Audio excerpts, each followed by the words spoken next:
dove lo prendiamo questo calcio? Ci sono dei semi che sono molto ricchi di calcio, i mandorli per esempio sono molto ricchi di calcio, le noci un po' meno, ma anche le noci, i semi di sesamo sono ricchissimi di calcio. Ma poi comunque il calcio c'è in molti, c'è nei legumi, c'è nei broccoli, c'è nel pesce, no? Allora alle persone che hanno problemi di osteoporosi, noi diciamo fatevi da zucchero di pesce. E allora adesso vi mangio. Una volta la pulite, no? La trovate intera, la mettete in pentola a pressione, con un po' di carote e un po' di cipolla.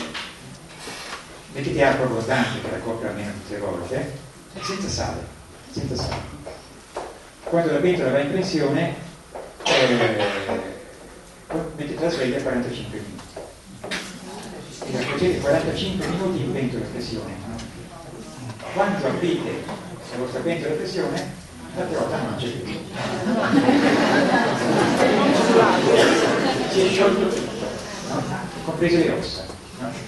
Allora potete fare con il pesce da zucchero, il pesce da paranza, il pesce pieno di rischio, non fatelo con il pesce azzurro perché è troppo grasso, non va bene cuocere i grassi così a lungo, no? Con le sardine o lo sgombro, o il salmone, non va bene. Malissimo pesce di mare, tanto vale prendere quello che costa poco, no? Perché non e a quel punto lì deve essere però filtrata, perché qualche pezzettino della testa, no? Qualcosa rimane, no? Per cui può dare fastidio. Filtrate un pochino e aggiustate il sale, no? Giovanni raccomanda di mettere 2 o 3 gocce di salsa di soia, no? Perché già liquida, insomma, si sistema, va bene. È una brodo di pesce buonissimo, fate dei crostini, rimangiate quantità di calcio biodisponibile della pista e fate una volta in 15 giorni è buono. Invitate qualcuno a cena perché il brodo di pesce si può mangiare anche riscaldato il giorno dopo se ne è avanzato, ma non è buonissimo riscaldare il brodo di pesce, deve farla e consumarla. Per chi ha molti di voi hanno un problema di osteoporosi perché fate le terapie con la lievite exometemara, no? E che purtroppo non danneggiano le ossa, no? Causano osteoporosi e quindi a maggior ragione è bene che ci sia il calcio nella dieta, ma ci sono altre cose che servono molto per proteggere le ossa. La prima è usare le ossa, camminare con lo zaino, andare in montagna con lo zaino, perché è il peso sulle ossa che le irrobustisce. Allora lì serve tutta l'attività fisica, non serve il nuotare. Serve il nuotare per l'insulina, perché fa bene, perché è bellissimo, ma non serve per le ossa, perché non pesi, no? Serve di più camminare, per andare, anche andare in bicicletta serve, ma serve meno che camminare. Camminare è l'esercizio principale. Il nostro consiglio è camminare con lo zaino, proprio per pesare bene sulle vertebre, non pesare sulle ossa, questo irrobustisce le ossa. L'altra cosa è prendere il sole, perché serve la vitamina D, quindi anche adesso d'inverno, no? Se c'è una bella giornata di sole, tirate sulle mani, no? Vale la pena proprio di approfittare, perché non c'è bisogno di muovere chissà quali bagni di sole, no? Ma se voi prendete nei giorni di sole dell'inverno, no? Se comunque prendete mezz'ora, 3/4 d'ora di sole, quando andate a fare la vostra passeggiata scegliete magari l'ora di sole, no? E così avete il doppio beneficio. Questo serve moltissimo. E poi serve ridurre il sale e serve ridurre lo zucchero, no? Perché sono tutte cose, e serve soprattutto ridurre le proteine. Noi mangiamo circa il doppio delle proteine. Se è utile sostituirlo con il miele come dolcificante. Con il miele è meglio dello zucchero, no? Nel senso che non è una sostanza chimica pura, no? Lo zucchero è saccarose, è come se fosse una medicina, no? Quindi io raccomando di usarlo solo come medicina, no? Il miele contiene tante cose, no? Anche delle cose utili, delle sostanze dei fiori, no? dei polifenoli, delle proteine contiene, no? Però anche il miele ha il difetto di far aumentare molto rapidamente la glicemia. Quindi io quello che vi consiglio, anche con i vostri bambini, non date il miele a colazione, date il miele veleno, no? Dopo che hanno fatto la partita al pallone, no? dopo che si sono stancati da morire, no? Perché questo zucchero che entra subito nel sangue, allora va a rimpiazzare lo zucchero che i muscoli hanno consumato. Sapete, nei muscoli c'è una riserva di zucchero sotto forma di glicogeno, no? E però dura per un po', no? Ma non per tanto, no? Per cui dura per, se corri dura per 20 minuti, no? Ma non di più.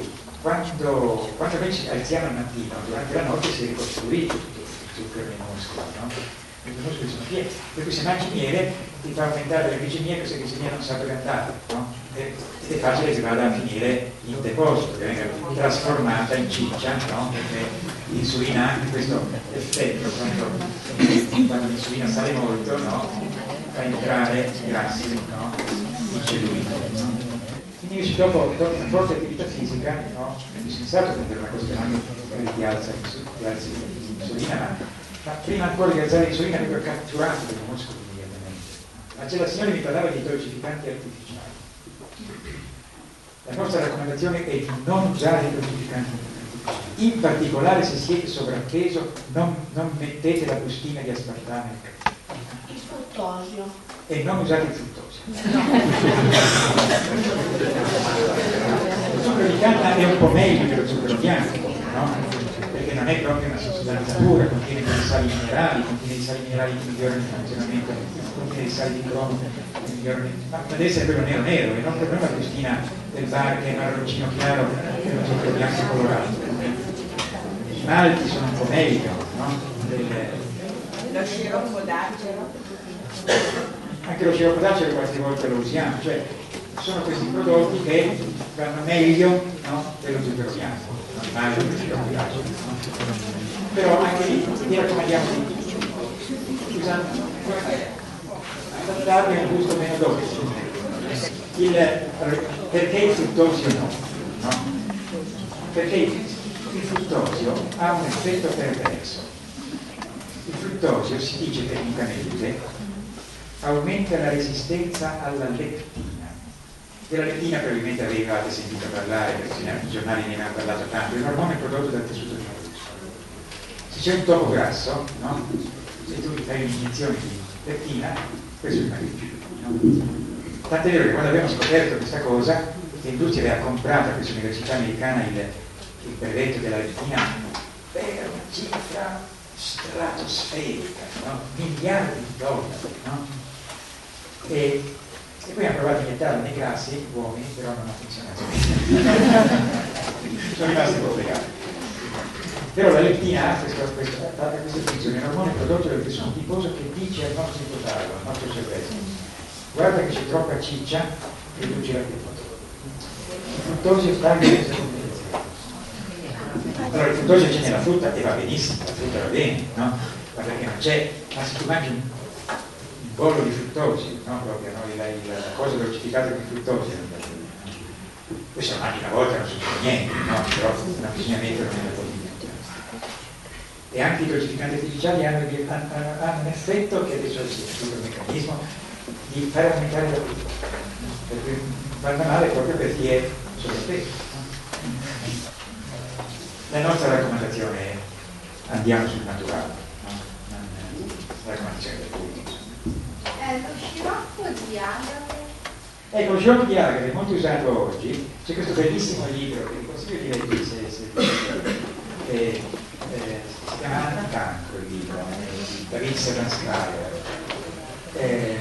che io condivido tutto quello che scrive, è un amico David, fuorché lo sciroppo d'agave, no? Perché per l'85% è fruttosio. Il fruttosio è quasi tutto.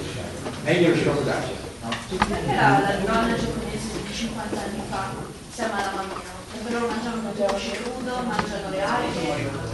Tipicamente la dieta dei giapponesi di una volta, non quella di oggi, perché sta aumentando tantissimo il cancro della pelle in Giappone, era molto molto diverso da noi per tante cose, no? Aveva una dieta ricca di legumi, in particolare legumi, che era soia, no? Avevano non mangiavano carne, infatti era rarissimo, solo molto, solo un po'.